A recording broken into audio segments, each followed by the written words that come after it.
El potro salvaje. Era un caballo, un joven potro de corazón ardiente, que llegó del desierto a la ciudad a vivir del espectáculo de su velocidad. Ver correr aquel animal era, en efecto, un espectáculo considerable. Corría con la crina al viento y el viento en sus dilatadas narices. Corría, se estiraba más aún, y el redoble de sus cascos en la tierra no se podía medir. Corría sin reglas ni medida, en cualquier dirección del desierto y a cualquier hora del día. No existían pistas para la libertad de su carrera, ni normas para el despliegue de su energía. Poseía extraordinaria velocidad y un ardiente deseo de correr, de modo que se daba todo entero en sus disparadas salvajes, y esta era la fuerza de aquel caballo. A ejemplo de los animales muy veloces, el joven potro tenía pocas aptitudes para el arrastre. Tiraba mal, sin coraje, ni bríos, ni gusto. Y como en el desierto apenas alcanzaba el pasto para sustentar a los caballos de pesado tiro, el veloz animal se dirigió a la ciudad a vivir de sus carreras. En un principio entregó gratis el espectáculo de su gran velocidad, pues nadie hubiera pagado una brizna de paja por verlo, ignorantes todos del corredor que había en él.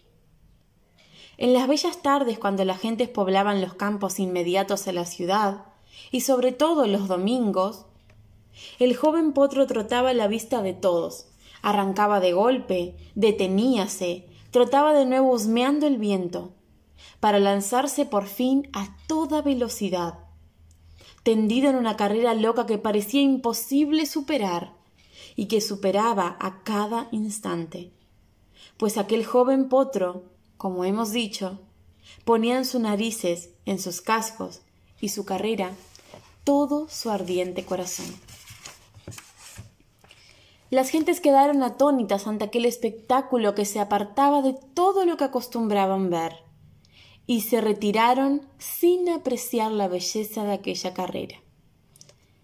No importa, se dijo el potro alegremente, iré a ver un empresario de espectáculos y ganaré, entre tanto, lo suficiente para vivir. ¿De qué había vivido hasta entonces en la ciudad? Apenas él podía decirlo. De su propia hambre, seguramente, y de algún desperdicio desechado en el portón de los corrales. Fue, pues, a ver a un organizador de fiestas. «Yo puedo correr ante el público», dijo el caballo, «si me pagan por ello. No sé qué puedo ganar, pero mi modo de correr ha gustado a algunos hombres». Sin duda, le respondieron. Siempre hay algún interesado en esas cosas. No es cuestión, sin embargo, de que se haga ilusiones. Podríamos ofrecerle, con un poco de sacrificio de nuestra parte. El potro bajó los ojos hacia la mano del hombre y vio lo que le ofrecían. Era un montón de paja, un poco de pasto ardido y seco. «No podemos más», y asimismo el joven animal consideró el puñado de pasto con que se pagaba sus extraordinarias dotes de velocidad y recordó las muecas de los hombres ante la libertad de su carrera que cortaban zig-zag las pistas trilladas. «No importa», se dijo alegremente, «algún día se divertirán. Con este pasto ardido podré, entre tanto, sostenerme». Y aceptó contento, porque lo que él quería era correr. Corrió, pues, ese domingo y los siguientes, por igual puñado de pasto cada vez, y cada vez dándose con toda el alma en su carrera. Ni un solo momento pensó en reservarse, engañar, seguir las rectas decorativas para halago de los espectadores que no comprendían su libertad. Comenzaba el trote como siempre, con las narices de fuego y la cola en arco. Hacía resonar la tierra en sus arranques para lanzarse por fin a escape a campo traviesa, en un verdadero torbellino de ansias, polvo y tronar de cascos. Y por premio, su puñado de pasto seco que comía contento y descansado después del baño. A veces, sin embargo, mientras trituraba con su joven dentadura los duros tallos, pensaba en las repletas bolsas de avena que veía en las vidrieras, en la gula de maíz y alfalfa olorosa que desbordaba de los pesebres. No importa, se decía alegremente, puedo darme por contento con este rico pasto. Y continuaba corriendo con el vientre ceñido de hambre, como había corrido siempre. Poco a poco, sin embargo, los paseantes de los domingos se acostumbraron a esa libertad de carrera y comenzaron a decirse unos a otros que aquel espectáculo de velocidad salvaje, sin reglas ni cercas, causaba una bella impresión. No corre por las sendas como es costumbre, decían, pero es muy veloz. Tal vez tiene ese arranque porque se siente más libre fuera de las pistas trilladas y se emplea a fondo.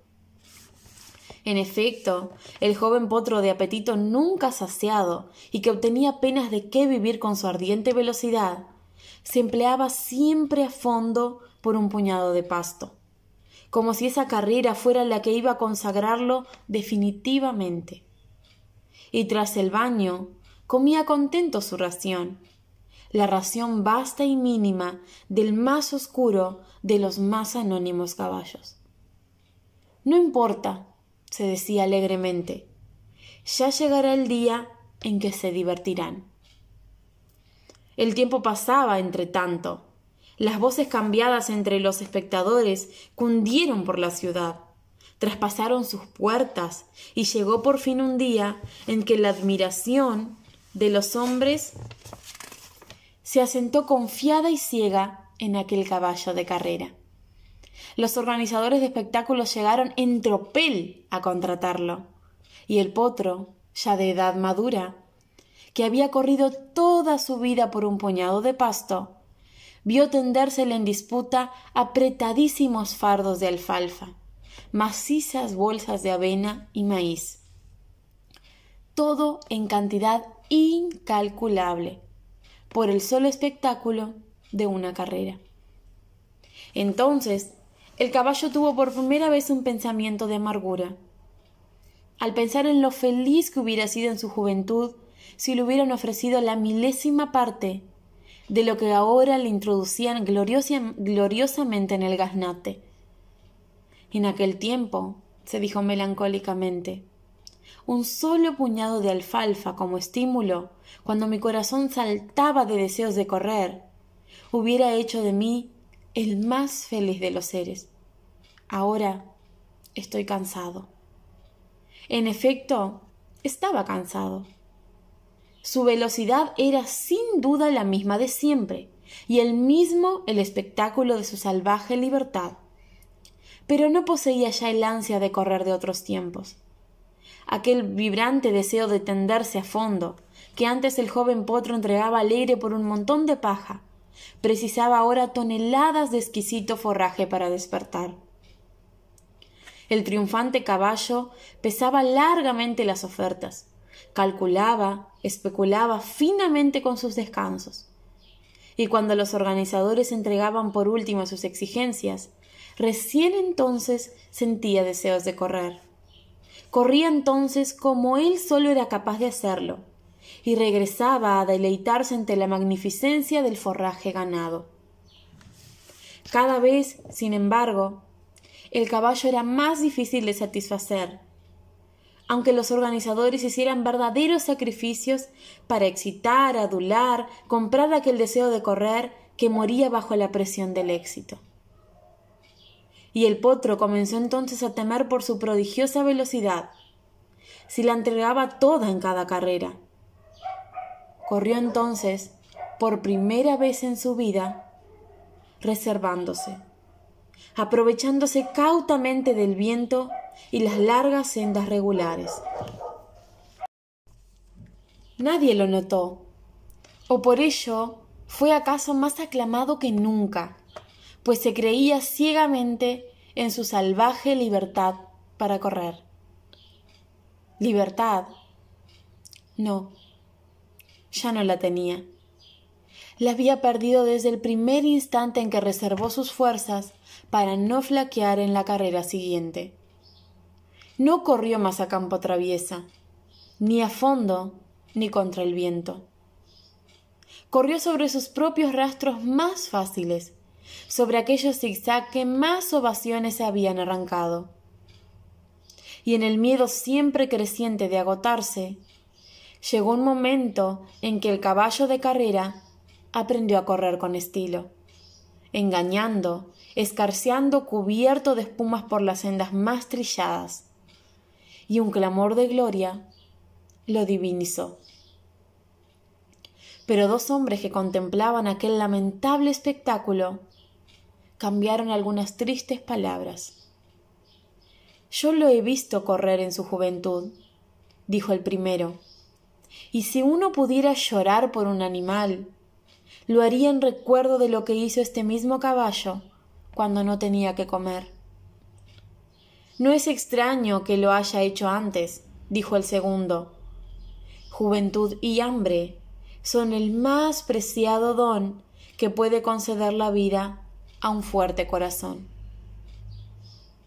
Joven potro, tiéndete a fondo en tu carrera, aunque apenas se te dé para comer, pues si llegas sin valor a la gloria y adquieres estilo para trocarlo fraudulentamente por pingüe forraje, te salvará el haberte dado un día todo entero por un puñado de pasto.